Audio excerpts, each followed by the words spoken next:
राधे राधे। ओम नमो भगवते वासुदेवाय। दोस्तों, आज की इस वीडियो में मैं आपके लिए लेकर आई हूँ रमा एकादशी की पावन पौराणिक कथा।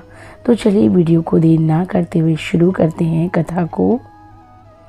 इस जो कथा है इसको कार्तिक कृष्ण एकादशी की कथा यानी कि रमा एकादशी की कथा कहा जाता है। धर्मराज युधिष्ठिर कहने लगे, हे भगवान, कार्तिक कृष्ण एकादशी का क्या नाम है, इसकी विधि क्या है, इसके करने से क्या फल मिलता है, सो आप विस्तार पूर्वक बताइए। भगवान श्री कृष्ण बोले कि कार्तिक कृष्ण पक्ष की एकादशी का नाम रमा है। ये बड़े बड़े पापों का नाश करने वाली है। इसका महात्म्य मैं तुमसे कहता हूँ, ध्यानपूर्वक सुनो। हे राजन, प्राचीन काल में मुचुकुंद नाम का एक राजा था। उसके इंद्र के समान 7 मित्रता थी और साथ ही यम, कुबेर, वरुण और विभीषण भी उसके मित्र थे। ये राजा बड़ा धर्मात्मा, विष्णु भक्त और न्याय के साथ राज करता था। उस राजा की एक कन्या थी जिसका नाम चंद्रभागा था। उस कन्या का विवाह चंद्रसेन के पुत्र शोभन के साथ हुआ था। एक समय वह शोभन ससुराल आया। उन्हीं दिनों जल्द ही पुण्यदायिनी एकादशी रमा भी आने वाली थी। जब व्रत का दिन समीप आ गया तो चंद्रभागा के मन में अत्यंत सोच उत्पन्न हुआ कि मेरे पति अत्यंत दुर्लभ हैं और मेरे पिता की आज्ञा अति कठोर है। दशमी को राजा ने ढोल बजवाकर सारे राज्य में ये घोषणा करवा दी कि एकादशी को भोजन नहीं करना चाहिए।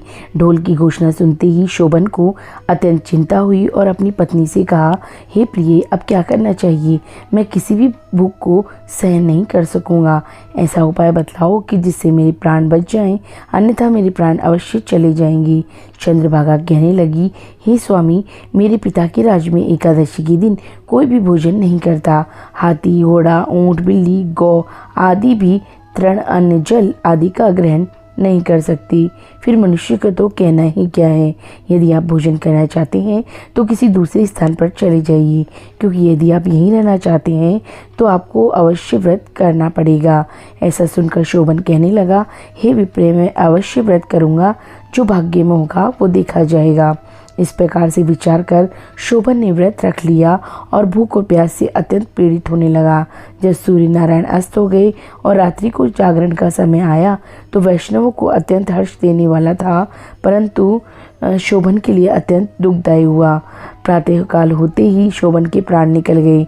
तब राजा ने सुगंधित काष्ठ से उसका दाह संस्कार करवाया, परंतु चंद्रभागा ने अपने पिता की आज्ञा से अपने शरीर को दग्ध नहीं किया और शोभन की अंत्येष्टि क्रिया के बाद अपने पिता के घर में ही रहने लगी।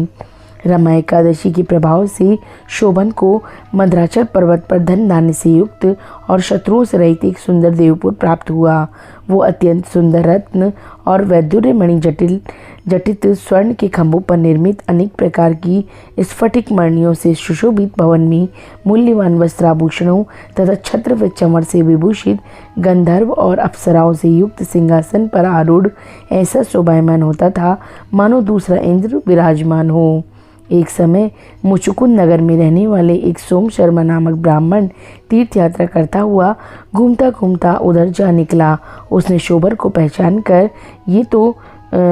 कर कहा कि ये तो राजा का जमाई शोभन है। उसके निकट गया। शोभन भी उसे पहचान कर अपने आसन से उठकर उसके पास आया और प्रणाम आदि करके कुशल प्रश्न किया। ब्राह्मणों ने कहा कि राजा मुचुकुंद और आपकी पत्नी कुशल से हैं। नगर में भी सब प्रकार से कुशल हैं, परंतु हे राजन, हमें आश्चर्य हो रहा है। आप अपना वृतांत कहिए कि ऐसा सुंदर नगर जो न कभी देखा न सुना आपको कैसे प्राप्त हुआ। तब शोभन बोला कि कार्तिक कृष्ण की रमा एकादशी का व्रत करने से मुझे यह नगर प्राप्त हुआ, परंतु यह अस्थिर है। यह स्थिर हो जाए तो ऐसा उपाय कीजिए। ब्राह्मण कहने लगा कि हे राजन, ये स्थिर क्यों नहीं है और कैसे स्थिर हो सकता है, आप बताइए, फिर मैं भी अवश्य में वह उपाय करूँगा। मेरी वह इस बात को आप मिथ्या न समझिए। शोभन ने कहा कि मैंने इस व्रत को श्रद्धा रहित होकर किया है, अतः सब कुछ अस्थिर है। यदि आप मुचुकुंद की कन्या चंद्रभागा को ये सब वृतांत कहें तो ये स्थिर हो सकता है। ऐसा सुनकर उस श्रेष्ठ ब्राह्मण ने अपने नगर लौटकर चंद्रभागा से सब वृतांत कह सुनाया। ब्राह्मण के वचन सुनकर चंद्रभागा बड़ी प्रसन्नता से ब्राह्मण से कहने लगी कि हे ब्राह्मण, ये सब बातें आपने प्रत्यक्ष देखी हैं, ये स्वप्न की बातें कर रहे हैं। ब्राह्मण कहने लगा, हे पुत्री, मैंने महावन में तुम्हारे पति को प्रत्यक्ष देखा है, साथ ही किसी से विजय न हो ऐसा देवताओं के नगर के समान उनका नगर भी देखा है। उन्होंने यह भी कहा कि ये स्थिर नहीं है, जिस प्रकार वह स्थिर रह सके सो उपाय करना चाहिए। चंद्रभागा कहने लगी, हे विप्र, तुम मुझे वहाँ ले चलो, मुझे पतिदेव के दर्शन की तीव्र लालसा है। मैं अपने किए हुए पुण्य से उस नगर को स्थिर कर दूंगी। आप ऐसा कार्य कीजिए जिससे उनका हमारा संयोग हो, क्योंकि वियोगी को मिला देना महापुण्य है। सोम शर्मा ये बात सुनकर चंद्रभागा को लेकर मंदराचल पर्वत के समीप वामदेव ऋषि के आश्रम पर गया। वामदेव जी ने सारी बात सुनकर वेद मंत्रों के उच्चारण से चंद्रभागा का अभिषेक किया। तब ऋषि मंत्र के प्रभाव से और एकादशी के व्रत से चंद्रभागा का शरीर दिव्य हो गया और वह दिव्य गति को प्राप्त हो गई। इसके बाद बड़ी प्रसन्नता के साथ अपने पति के निकट गई। अपनी प्रिय पत्नी को आते देख शोभन अति प्रसन्न हुआ और उसे बुलाकर अपनी बाईं तरफ बिठा लिया। चंद्रभागा कहने लगी, हे प्राणनाथ, आप मेरे पुण्य को ग्रहण कीजिए। अपने पिता के घर में जब मैं 8 वर्ष की थी तब से विधि पूर्वक एकादशी के व्रत को श्रद्धा पूर्वक करती आ रही हूँ। इस पुण्य के प्रताप से आपका ये नगर स्थिर हो जाएगा और समस्त कर्मों से युक्त होकर प्रलय के अंत तक रहेगा। इस प्रकार चंद्रभागा ने दिव्य आभूषणों और वस्त्रों से सुसज्जित होकर अपने पति के साथ आनंद पूर्वक रहने लगी। हे राजन, यह मैंने रमा एकादशी का महात्म्य कहा है। जो मनुष्य इस व्रत को करते हैं उनके ब्रह्म इत्यादि समस्त पाप नष्ट हो जाते हैं।